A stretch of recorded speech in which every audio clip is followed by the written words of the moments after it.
箱子里放着一个小瓶，瓶中装着一种奇异的液体，散发着那股异香。一旁还有许多香料及草药，其中亦包含制作迷魂香的材料。彪虎斩钉截铁地说道：“泽人，这下肯定是证据最早了。拥有迷魂香跟原料，月寻这厮便是凶手。”不对，徐大哥，你还记得那块碎片吗？我们搜遍了月寻的房间，虽有见着翠绿色的布料，但材质与碎片并不同。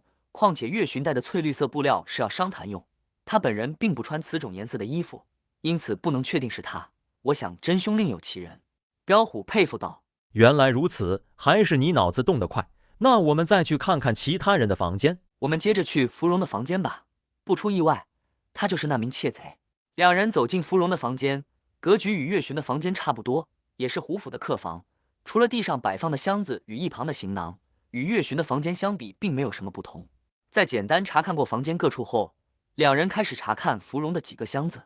泽人与彪虎一一打开这些箱子，发觉里头装的皆是舞姬表演需要用到的衣裳、薄纱跟首饰，以及表演得到的赏赐。乍看之下似乎是没有什么疑点，却见彪虎皱着眉，一边掂量两个箱子的上盖，一边道：“泽人，这些箱子看似都一模一样，但我右手这个箱子的上盖似乎较重。照理讲，做工款式一样，重量应该也要一样。我感觉这里头有猫腻。”泽人闻言也上手掂量道：“你右手这个箱子的上盖似乎真的重了一点，但一般人应是感受不出来，亏你能发觉到。”彪虎笑着回道：“大概是之前当土匪越香无数吧。”泽人对住宝箱的上盖仔细摸索了一番，发觉一处不寻常之处，这有一处孔洞，应该是机关。只见宝箱上盖边框内侧有特殊形状的孔洞，看起来就像钥匙孔，不认真摸索还真就错过了。彪虎对住宝箱凑近闻了闻，果真有香味，尤其是孔的附近，所以证据应该就藏在这上盖之中。那钥匙会在哪？这个形状的孔肯定不是寻常的钥匙能打开的。正当两人思索之时，泽人看住箱子内的饰品，脑中突发一个想法，想起芙蓉今天的衣着打扮，会不会是芙蓉头上的发簪？如果是重要之物，肯定会随身携带，但又不是一般的钥匙，最有可能的就是他头上的发簪了。有道理，还是你聪明。走吧，还剩阿耀的房间。彪虎点点头，两人请下人将宝箱先送过去大厅，并严加看管。接着前往阿耀房间，两人仔细地搜寻了一番，但并无异样。阿耀的房间非常前进普通，但毕竟阿耀身为人事总管，房间还是比其他下人的好了不少。能够一个人住一间房间是非常好的待遇了，看得出胡老爷待他不错。房间内没有任何可疑物品，只有几身衣服和一些钱财，普通的不能再普通了，因此并未有线索和收获。随后两人结束搜证，回到大厅。在大厅内，泽人的声音穿透了沉默的氛围，所有人的目光都集中在他身上，等待他的结论。泽人的眉头微皱，他的声音沉稳而坚定：“根据搜证结果，我们推测凶手趁着夜色潜入宝物库，偷走了宝物，而守夜的阿耀则被一股迷魂香迷倒，但他出于害怕自己可能因为睡着而导致宝物遗失，故而闭口不提。然而，我们调查了阿耀的房间，并未发现任何异常，因此我们可以先排除他的嫌疑。”听到这番话，阿耀松了口气，脸上露出了一丝舒缓之色，而身旁的老爷则是安慰道：“没事的，阿耀，我信任你，你不可能背叛我。”看来胡老爷与阿耀的情谊相当稳固，应是有一段不为人知的过往。老爷，我背叛谁也不可能背叛您啊！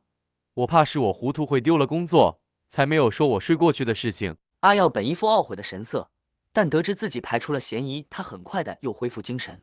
泽人接着继续分析道：“而月寻的房间内发现了作案的迷魂香和原料。”泽人举起手中的小瓶子道：“这便是迷晕阿耀的迷魂香。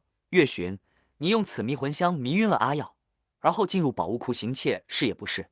月寻看住泽人手中的迷魂香，神情骤变，先是慌张的瞠目结舌，后又垂头丧气的发出一声叹息，自知在铁证面前已无法再隐瞒，于是坦白道：“那晚我的确动手了，但奇怪的是，我看见阿耀时，他已是精神恍惚的状态，但为确保过程顺利，我仍旧对其使用了迷魂香。在用阿耀身上的钥匙打开宝物库后，我凭着之前胡老爷先于我看过宝物的场景记忆，很快便找到了宝物的位置。但当我拿起匣子时，发现匣子实在太轻了，我赶紧打开来看，赫然发现里头的金玉锁珠早已不翼而飞。情急之下，我只得将匣子归回原位，然后迅速逃离现场。这便是我当晚所做的全部了。”泽人听完岳寻的坦白后道：“所以你的意思是有人先你一步偷走了宝物，并且得知你有迷魂香，便嫁祸于你？”我想是的。还有一个问题，金玉所铸于你应另有意义，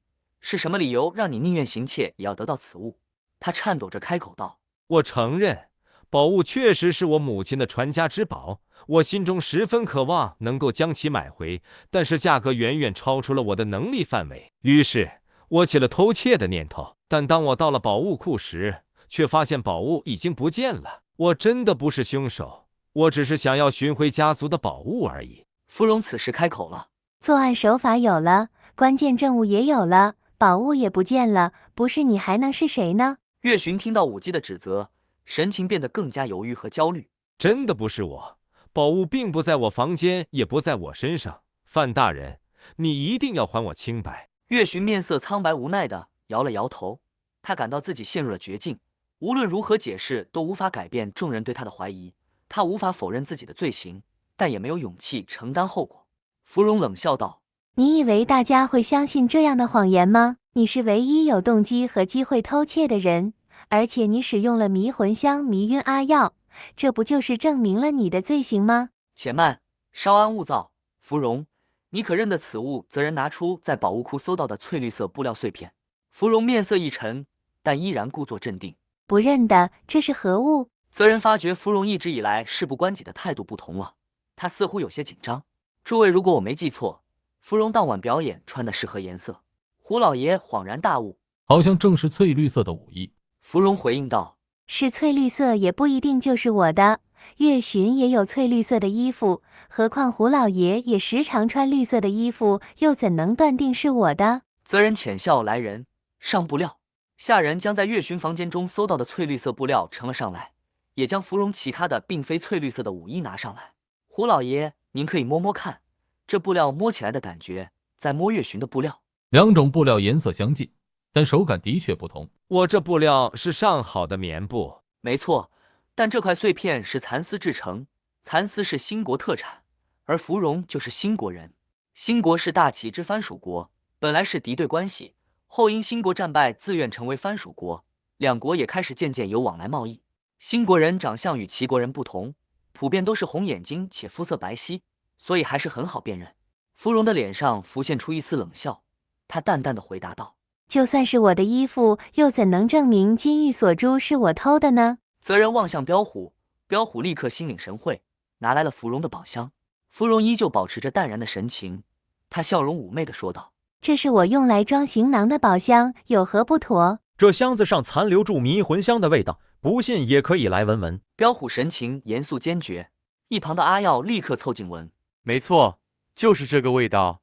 我那天就是闻到这个味道，才觉得昏昏沉沉又犯困。这个箱子上盖还有机关，若你真没有作案，你大可打开与我们一观，也算是自证清白。”芙蓉面色凝重：“上盖没有机关，也没有东西，我不知道你在说什么。”多说无益，我直接砸开。彪虎作势出拳往箱子砸去，以他的力气直接破开没有问题。芙蓉明白这一切已经无法再掩饰下去，看准彪虎出拳的时机，他转身运起双脚一蹬，腾空而起往门口飞去。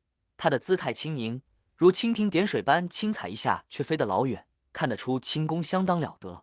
彪虎见状迅速反应过来，停下了破开宝箱的动作，一个猛起立即追了上去。